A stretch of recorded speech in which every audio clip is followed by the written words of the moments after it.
Assalamualaikum warahmatullahi taala wabarakatuh. Selamat petang semua. Okey, bertemu lagi bersama dengan saya Farizul di live Tiram Travel Cawangan Teluk Intan. Okey, hari ini kita sembang-sembang santai, kita buat perkongsian sikit berkenaan dengan tempat-tempat ziarah di Madinah. Kalau yang lepas saya dah kongsikan uh, kelebihan Madinah Al-Munawwarah. Ni slide yang lepas. Hari ini kita kongsikan berkenaan dengan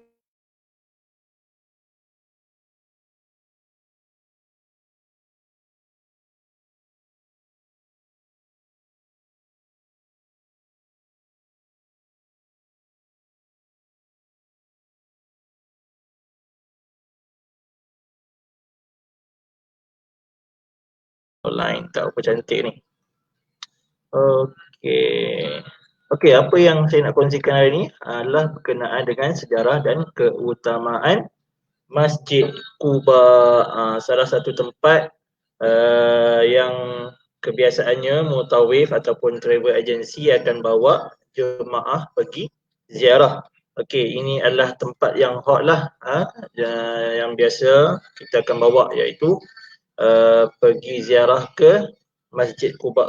Okey, Masjid Quba ni kalau ikut dalam tentatif perjalanan umrah dikategorikan sebagai ziarah luaran lah. Selepas kita bawa jemaah, selepas kita tiba di Madinah, kita akan bawa jemaah ziarah dalaman dululah.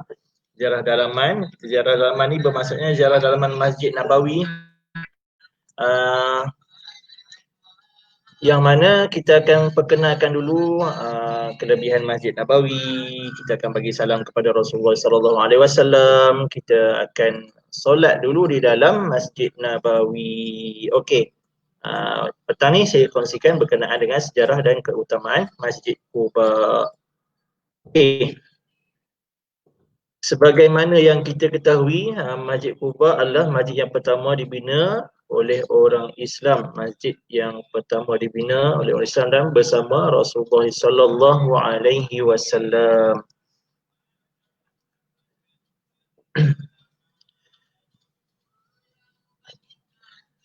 Dan untuk makluman semua, Masjid Quba adalah antara tempat penting yang perlu diziarahi ketika kita berada di Madinah. Kerana masjid ni memiliki sejarah yang penting dalam Islam. Ianya merupakan masjid pertama yang dibina dalam dalam sejarah Islam ketika mana pasca hijrah Rasulullah sallallahu alaihi wasallam dari Mekah ke Madinah. Dan ketika itu para sahabat dan Rasulullah berhijrah. Sebelum sampai ke Madinah, mereka singgah di sebuah perkampungan yang bernama Quba. Maka di situlah terbinanya masjid yang pertama dalam sejarah Islam. Okey. Masjid Quba ni merupakan salah satu masjid yang terpenting lah dalam sejarah pembinaan masjid.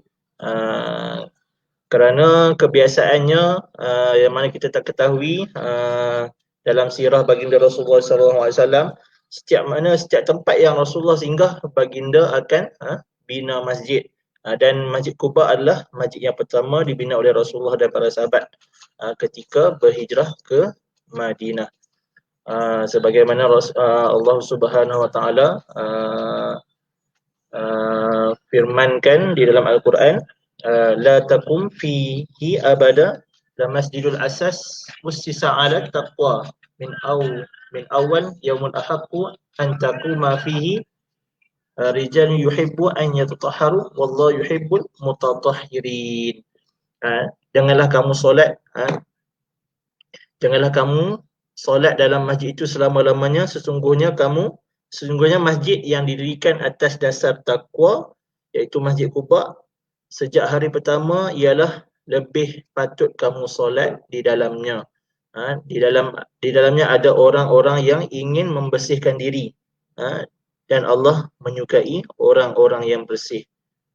Dan sabda Rasulullah sallallahu alaihi wasallam pula melakukan solat di dalam Masjid Quba sama pahalanya seperti melakukan umrah. Maksudnya dapat satu pahala umrah.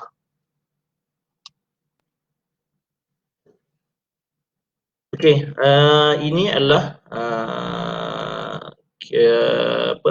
fakta dan apa yang kebiasaannya Mutawi akan sampaikan kepada para jemaah berkenaan dengan sejarah Masjid Quba.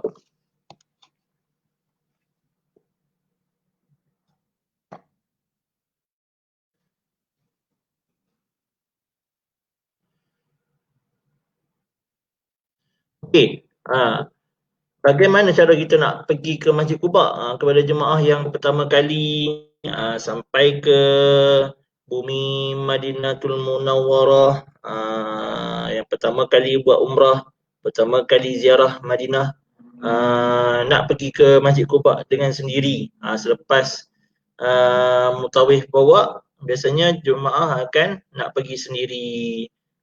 Jadinya di sana banyak pengangkutan awam yang boleh kita gunakan untuk kita pergi ke Masjid Quba. Tak perlu risau. Kalau tengok pada gambar ni, pada slide ni, ada satu tiket ataupun bas yang mana disediakan kepada jemaah bagi memudahkan perjalanan jemaah untuk ziarah ataupun jalan-jalan sekitar Tanah Haram Madinah Al-Munawwarah.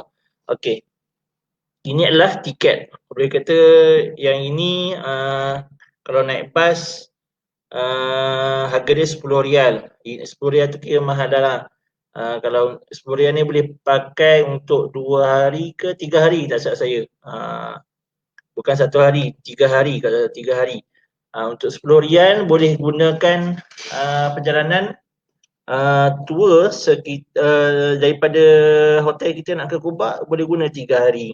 Jadi boleh jimat kat situ 3 hari. Kita biasanya jemaah akan berada di Madinah lebih kurang dalam 4 ke 5 hari. Jemaah boleh berulang-alik ke Masjid Quba setiap hari ataupun setiap solat fardu ataupun setiap petang. Kebiasaannya jemaah akan pergi waktu pagi dan waktu petang lah.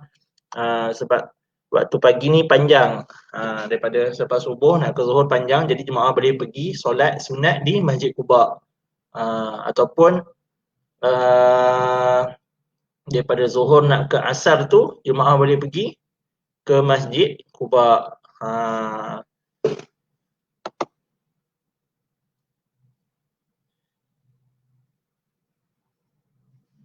Okey, sebenarnya sekarang dah tak susah dah nak kita nak berziarah ataupun nak jalan-jalan sekitar Masjid Nabawi sebab banyak kemudahan pengangkutan awam yang disediakan oleh kerajaan Arab Saudi untuk memudahkan perjalanan jemaah. Kalau kat PAS ni, kalau yang kat sini 10 rial, kalau yang lepas saya pergi dia bagi 5 rial. 5 rial tu boleh gunakan untuk satu perjalanan pergi dan balik. Kalau ambil 10 rial ni boleh gunakan untuk 3 perjalanan pergi dan balik. Jadi kat situ jemaah boleh berjimat. Jadi kepada jemaah yang dijemput menjadi tetamu Allah, diberikan peluang untuk menziarahi baginda Rasulullah SAW, janganlah lepaskan peluang untuk pergi ke Masjid Quba. Kerana Rasulullah dah janjikan fadilat jika kita pergi ke Masjid Quba.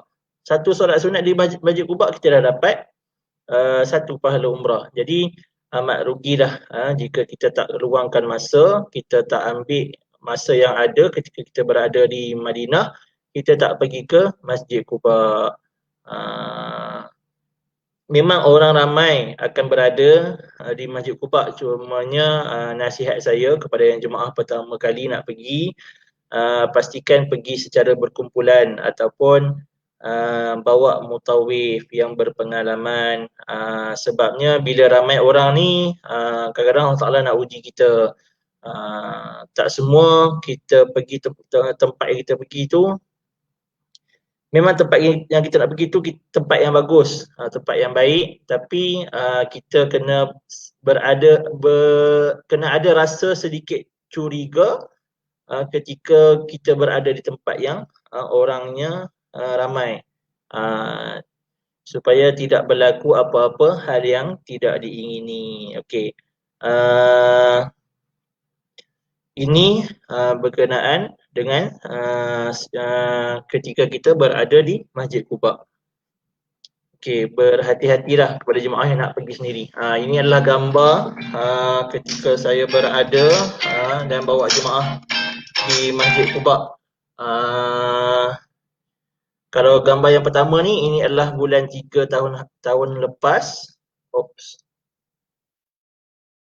Okay, saya pergi balik.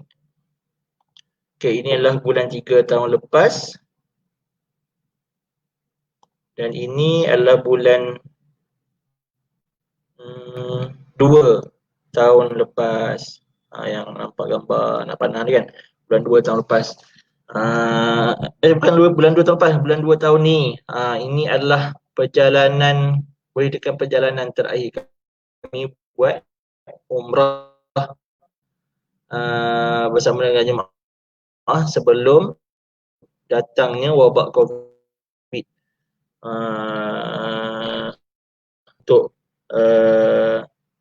bawa jemaah ketika itu, pastinya perasaan jemaah yang terakhir ni sedihlah sebab kita tak tahu lagi bila kita akan dijemput menjadi tetamu Allah dan tetamu Rasulullah SAW. Jadi kepada yang dah menempah package, janganlah berasa kecewa. Janganlah berasa kecewa sekiranya kita tidak dijemput.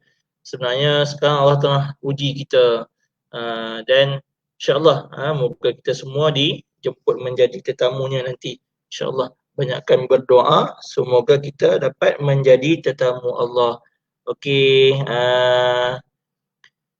sekian dulu perkongsian saya pada petang ni. Terima kasih kepada yang menonton live saya pada petang ni. Tak banyak, walaupun tak banyak yang saya kongsikan, harapnya dapatlah memberi sedikit sebanyak maklumat kepada tuan-tuan dan puan yang menonton live saya pada petang ni berkenaan dengan Masjid Quba. Kita berziarah ke Masjid Quba. Okey, sekiranya ada apa-apa soalan berkenaan dengan umrah ataupun pelancongan, saya sebagai staf Tiram Travel Cawangan Teluk Intan bersedia menjawab apa-apa soalan berkenaan dengan umrah dan pelancongan. Boleh call kami, nombor yang tertera di bawah 0167094888 ataupun 0125943808. InsyaAllah kita jumpa lagi, bertemu di lain masa dan ketika. Kita akan kongsikan lagi berkenaan dengan tempat-tempat bersejarah, tempat-tempat ziarah yang kita akan bawa jemaah ketika melakukan umrah dan ziarah di Makkah dan Madinah. Okey, kita jumpa lagi. Sekian daripada saya, Muhammad Farizal bin Apandi daripada Tiram Travel Cawangan Teluk Intan. Mohon ampun dan maaf sekiranya ada salah dan silap. Assalamualaikum warahmatullahi taala wabarakatuh.